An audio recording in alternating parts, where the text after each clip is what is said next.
sommes en guerre.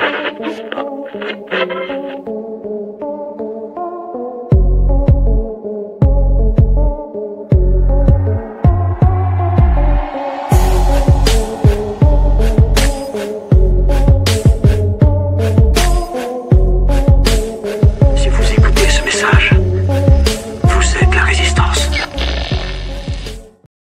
Bonjour tout le monde, j'espère que vous allez bien. Ici Samuel Grenier, c'est notre rendez-vous et je vous parle de la politique canadienne. Alors, ce qui se passe, parce que vous savez que nous sommes en élection, hein, dans 2 lundis, nous serons en élection. Nous sommes présentement en campagne électorale, une campagne qui est quand même assez extraordinaire à suivre, tellement que elle est décevante. Je peux vous le dire, je peux vous le parler comme ça. Elle est décevante. Pourquoi? Mais parce qu'on ne va pas au fond des choses. On a un gouvernement libéral qui ça fait 10 ans qu'il est au pouvoir. Ça fait 10 ans qu'il est là. Et puis, je vous en ai parlé, on a changé la tête du serpent, on a changé sa tête dirigeante par un nouveau qu'on a nommé. Il s'est retrouvé premier ministre, Marc Carney. Mais il était dans l'équipe de Justin Trudeau pendant les 10 dernières années. Il était son conseiller principal au niveau économique, entre autres. Et puis, on a un bilan qui est catastrophique avec ce parti-là. Un bilan catastrophique quand je vous parle de la dette qui a doublé. Le fait qu'on paie des intérêts de 60 milliards de dollars par année maintenant, 60 milliards de dollars de notre budget annuel au fédéral s'en vont pour payer des intérêts sur une dette qui a doublé parce qu'on avait des politiques trop inflationnistes, hein. Avec le Parti libéral que nous avions, c'était pas une question, la question économique n'était pas une question importante pour ce premier ministre-là. Et puis, là, on se retrouve avec son conseiller qui est devenu le premier ministre que nous avons nommé. Et puis, force est d'admettre, hein, qui va se faire élire. Pourquoi? Parce que les 55 ans et plus, je vous ai parlé des 60 ans et plus la dernière fois, mais là, je vais maintenant inclure les 55 ans et plus, qui sont très nombreux au Canada. Parmi les électeurs, c'est la gang la plus nombreuse au Canada.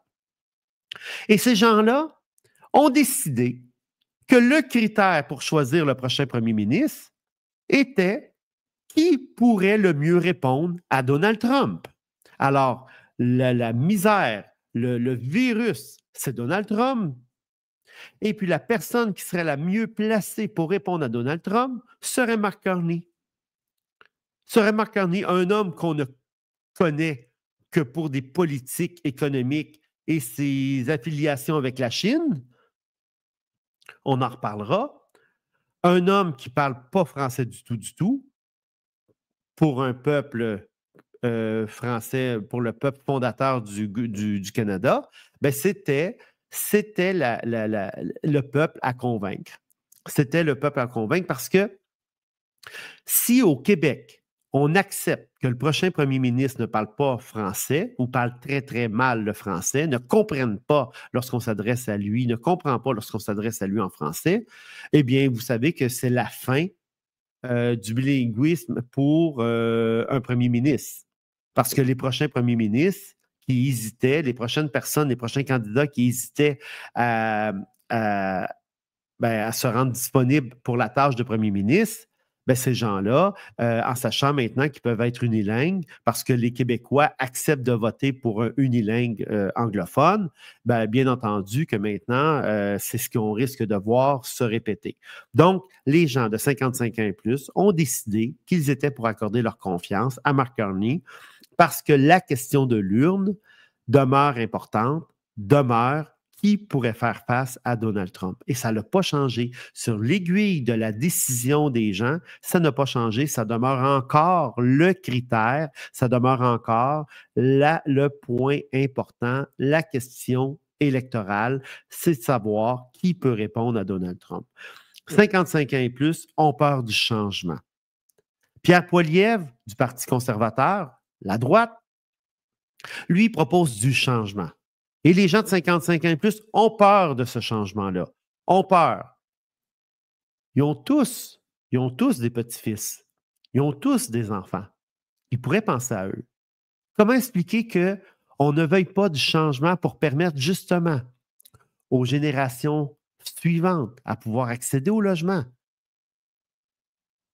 à être capable de faire des épiceries, à être capable de se déplacer, être capable de travailler et d'être bien, de pouvoir prospérer? Non. Pour les plus vieux, ils ont déjà eu ce qu'ils pouvaient avoir de mieux du Canada. Pour les plus vieux, le Canada est correct. Pour les plus vieux, le Canada leur a permis de bâtir des entreprises, d'avoir une maison, de pouvoir voyager, de pouvoir bien se nourrir. Alors, ils ont toujours ça dans la tête. Et pour eux, ben, les plus jeunes auront juste à travailler pour l'obtenir. Donc, c'est assez triste parce que nous avons deux clans. Et on sait que 2 tiers des gens ont déjà fait leur choix et ils ne changeront pas d'idée avant l'issue de l'élection. Donc, peu importe ce qui se dira, peu importe ce qui se fera pendant les prochains jours de la campagne, les gens vont demeurer sur leurs décisions, sur leurs appuis qui ont déjà décidé, à qui donner leur appui. Donc, les plus vieux ne tiennent pas compte que le bilan économique des libéraux est catastrophique. La croissance économique la plus lente des pays du G7, c'est le Canada qui l'a. La croissance économique la plus lente. La deuxième pire des 38 pays de l'OCDE. Le PIB par habitant du Canada a augmenté que de 1,4 % au courant des 9 dernières années que le gouvernement libéral était là. Malgré ça,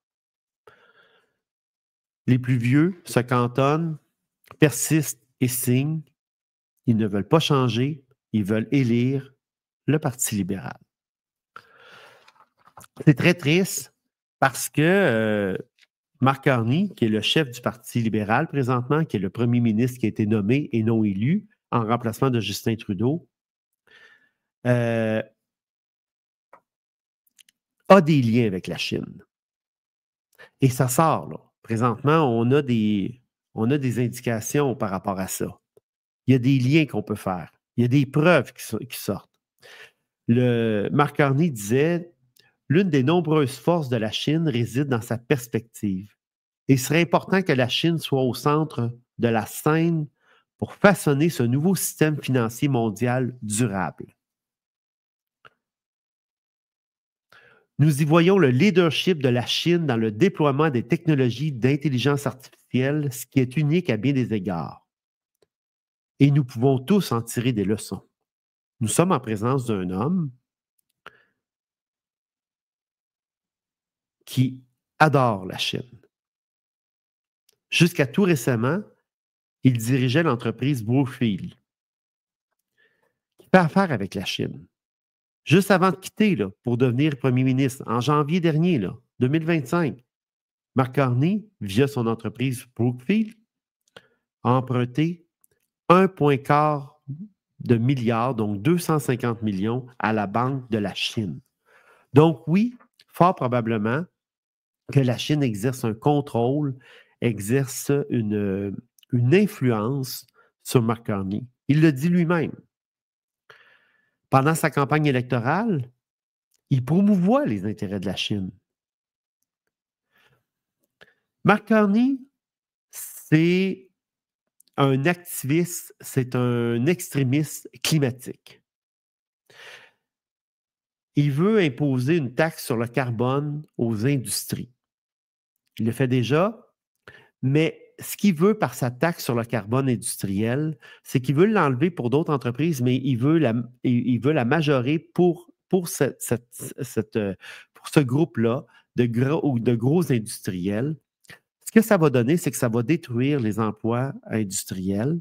Si on détruit ces emplois-là au niveau des industries importantes ici au Canada, qu'est-ce que nous faisons, vous pensez? Ben, c'est que ces emplois-là, ces activités-là, cette production-là sera relocalisée en Chine, entre autres. Et puis en Chine, ben, on connaît on sait de quelle façon ils produisent. Ils n'ont pas à cœur le climat et l'environnement comme nous, là, ici au Canada. Là. Donc, en imposant cette taxe sur le carbone industriel, il permet à la Chine de ramasser des industries entières et de pouvoir produire, donc encore d'améliorer sa position à travers le monde. Aussi, il n'y a aucun plan pour réprimer les gangs criminels, y compris les gangs dirigés par des gouvernements étrangers, on va le dire, par la Chine, entre autres, pour intimider les immigrants sur notre sol. La Chine a ouvert au Canada des postes de police chinois. Ces postes de police-là ne sont pas là pour la protection des Chinois en sol canadien. Ils sont là pour réprimer, pour pister, pour s'assurer que le régime chinois n'est pas compromis ici au Canada. Et s'il y a des Chinois même si ça fait 20 ans, 30 ans qu'ils ont quitté la Chine et qui sont ici au Canada, et s'ils parlent en mal, par exemple, de leur pays d'origine, s'ils font ils font des sorties contre le gouvernement chinois, ben, le poste de police chinois vont pouvoir intervenir. Ils vont même pouvoir mettre de la pression sur ces gens-là. Par exemple, ils peuvent aller les voir et leur dire, vous savez, vous avez encore de la famille dans votre pays. On pourrait s'en prendre à eux. Vous savez également que vous ne pourriez pas revenir dans votre pays avec ce que vous dites. Ou au contraire, on peut même convaincre des dissidents, on peut même convaincre des gens qui sont ici, des immigrants ici, chinois, d'origine chinoise, et leur dire, avec ce que vous faites, nous, on aimerait ça que vous vous rapportiez, que vous reveniez dans votre pays, en Chine. Et qu'est-ce qui leur arrive, vous pensez, à ces gens-là? On les revoit plus. Donc, le gouvernement libéral, le gouvernement fédéral libéral ici, a toléré ces postes de police-là chinois, a toléré que ces postes de police chinois-là s'installent au Canada. Donc, aucun plan pour contrer tout ça. Il a même refusé, Marc Carney, de licencier un député qui avait demandé que son adversaire soit remis à la justice au consulat chinois contre une prime parce qu'il était recherché en Chine. Et son nouveau candidat, ben, il est ouvertement pro-Chine. Alors, on voit très bien que c'est un langage qu'il connaît très bien, des liens, et c'est très inquiétant parce qu'effectivement, la Chine a beaucoup d'emprise sur le reste du monde par son économie, entre autres. Donc, et la Chine fait la promotion de sa campagne de façon active ici au Canada. Donc, en ce qui concerne Marc Carney, c'est ça. On a eu le droit hier à une petite entrevue très bien dirigée où on n'a pas appris grand-chose parce que le monsieur s'exprime très mal en français. On n'arrive pas à comprendre son idée. Il n'y a aucun charisme. Mais on a des gens qui ont décidé de voter pour lui. Et c'est la catastrophe de cette présente élection-là. De l'autre côté, plus à droite, nous avons un Pierre Poilievre qui s'est présenté comme un premier ministrable. Et on l'a vu comme un homme qui pouvait être premier ministre. J'aurais aimé qu'on parle de son équipe, j'aurais aimé qu'il nous présente son équipe économique, mais il nous a quand même parlé des atouts, il nous a quand même parlé de sa vision, il nous a quand même parlé des éléments qui étaient importants, qu'est-ce qui pouvait nous permettre justement de combattre Donald Trump, entre autres, et j'ai bien aimé, lorsqu'il mentionne, j'ai bien aimé entendre ça de la part de quelqu'un qui aspire à devenir premier ministre. Il disait, il faut se concentrer sur notre propre pays parce qu'on ne peut pas changer l'idée, on ne peut pas changer Donald Trump, il est comme il est. Donc, on doit renforcer notre propre économie, on doit rapidement approuver les projets des ressources naturelles, on doit enlever les barrières d'échange entre les provinces, parce qu'ici au Canada, c'est particulier. Entre chaque province, il y a des barrières qui empêchent le libre marché. Il faut couper des taxes et inciter les entreprises à investir ici au Canada. Donc, un discours qui donne l'espoir. Il s'est défendu d'être un mini-Trump parce que des fois, avant, on a voulu beaucoup le comparer à Donald Trump. Et puis, parce qu'on savait que ça faisait peur à une certaine catégorie de gens qui votent, à certains électeurs, dont les plus vieux. Et puis, on voulait beaucoup l'associer à Donald Trump en disant, mais vous êtes un mini-Trump, vous réagissez comme lui, vous êtes anti-média, vous les dénoncez, etc. Et puis, là, il en a profité et puis il nous a parlé de lui.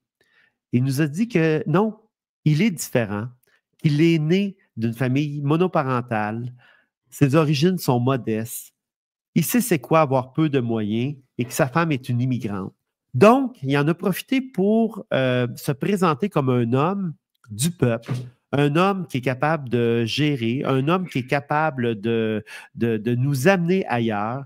Parce que, oui, il veut donner l'espoir. Il veut donner l'espoir aux mères monoparentales qui doivent nourrir leurs enfants, aux camionneurs qui doivent payer leur loyer, puis aux jeunes qui veulent avoir une belle maison. Parce que oui, c'est vrai, il veut que chacun qui travaille fort puisse avoir une belle vie dans une belle maison sur une rue sécuritaire, protégée par nos fiers soldats canadiens. Ce sont ces mots. Donc, est-ce qu'on compare ça avec, est-ce qu'on peut comparer ça avec le discours que nous avions, que nous entendions de Mark Carney? Aucunement. Aucunement. Nous avons affaire à deux visions. Nous avons affaire à un homme cérébral d'un côté, qui parle que d'économie, aucun charisme, des liens avec la Chine. La Chine, qui, vous le savez, a une relation très dure avec sa population, avec son monde, très oppressive. Et de l'autre côté, on avait un homme à droite, mais beaucoup plus chaleureux, qui comprend la nature humaine, qui vient d'un milieu modeste et qui souhaite offrir des opportunités, de l'espoir aux jeunes, aux mères monoparentales et aux gens qui sont en affaires, les gens qui travaillent, et de leur offrir l'espoir que ça va mieux aller. Donc, on a affaire à ce choix-là. Donc, les plus jeunes, vous l'aurez deviné, sont plus enclins à voter Parti conservateur. Le défi dans cette présente élection, c'est que les plus jeunes de 18 à 55 ans ne vont pas tous voter. La proportion de gens qui vont voter dans cette gang-là est moins élevée que les 55 ans et plus. Également, dans les 55 ans et plus, ils sont surreprésentés dans l'électorat. Sur 30, je pense que c'est 34 millions d'électeurs au Canada, les 55 ans et plus sont plus que 11 millions d'électeurs. Donc, le défi sera de faire voter les plus jeunes et de faire voter les gens qui refusent d'aller voter, ceux qui s'abstiennent d'aller voter. Ces gens-là représentent au Canada environ 37 à 38 des électeurs. Donc, on va parler du tiers des Canadiens qui ne vont pas voter. Et le défi est là. Plus tu es à gauche, plus tu vas voter. Plus tu es à droite, moins tu vas voter. Alors, le défi pour nos deux, surtout pour Pierre Poilievre de la droite du Parti conservateur, sera de faire en sorte que les électeurs qui s'abstiennent de voter normalement puissent aller voter. Et pour que ces gens-là aillent voter, il doit s'adresser à eux sur des plateformes autres que les médias conventionnels. Il doit s'adresser à eux là où ils sont et ils ne sont pas devant la télévision à écouter en reprise les nouvelles de la télé. Alors, ce sera à suivre. La semaine prochaine, je vais continuer à vous en parler. Je vais vous dire comment ça a évolué au courant de la semaine. C'est un rendez-vous à lundi prochain, tout le monde.